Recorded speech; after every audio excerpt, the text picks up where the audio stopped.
in this case, she is a fictional character, totally invented, with lots of characteristics thrown in from different sources. But Ida Perkins is an invention. Not all the characters are.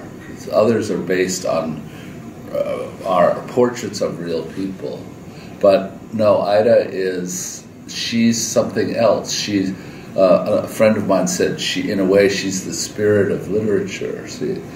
But she has a lot of characteristics of other sorts of people. She's a great diva. It's almost like an opera star or a rock star, or a great actress like a Meryl Streep. Or you see, here's the American cover. It shows that's the kind of woman that Ida is supposed to be, a kind of very sort of seductive. But she's a muse to these men in the book. She's a muse to the culture. She represents something that everyone wants to have access to.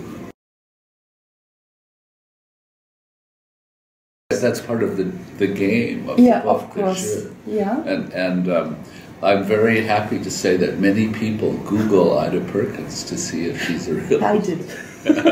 Many people do. And I love that because it makes me feel that I succeeded in my game to some degree.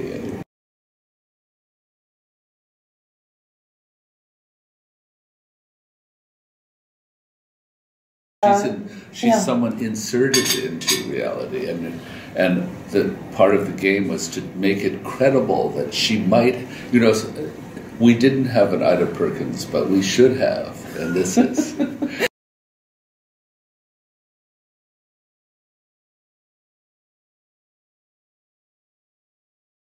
Yes, I think that's true, and one of the things you learn in the book is that the muse herself had a muse. There was someone who was an inspiration for her, very surprising, and in a way she chose many. Many artists say that they don't really live, that they absorb the lives of others. There's a kind of cannibalism, even psychic cannibalization.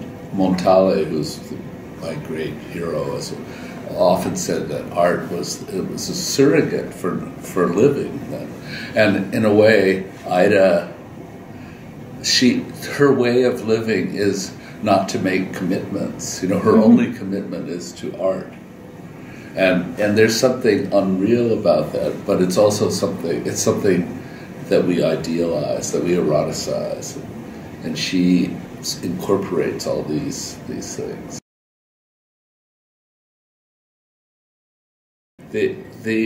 One of the reasons for the book is that it's a kind of elegy for a certain kind of approach to publishing that has been superseded by corporate life. And in America, we had something called the gentleman publisher, who was a wealthy man who decided he was going to have a publishing house that reflected his own interests and tastes. And that was really how modern publishing became great. And I worked for really the last of these men. His name was Roger Strauss, and Farrar, Straus and Giroux was founded by him. And he was a kind of aristocratic vulgarian in a way, but he had a lot in common with European publishers of this type. Someone like Jérôme Landon, for instance, or Jean-Claude Fasquelle, or men who had personal investment, taste, commitment, how would you say, ego, and all these characterological factors played into what kind of company they created. So Roger Strauss is Homer Stern. Okay. One of the book begins with him. Yeah. And then there's another, his rival is named Sterling Wainwright, and he's a different kind of man. He's an aristocrat. He's a real aesthete, and he really understands and is militant about modernist art in a way that Homer Stern is really a businessman with a nose for literature. This man is a litterateur who creates a company. It's a very different thing. It's sort of the inverse of each other. And that character is based on another great publisher, James Laughlin, who founded New Directions. He was Ezra Pound's publisher. He had been a student of Ezra Pound, and Ezra Pound said, you don't have any talent as a writer. Go do something worthwhile. Go be a publisher and publish me. That's basically what he was saying, and he did. And New Directions today is still a very distinguished publishing house. Totally uncommercial. Yeah, you know, of course. that's the real core of it, is that something else is more important than commerce.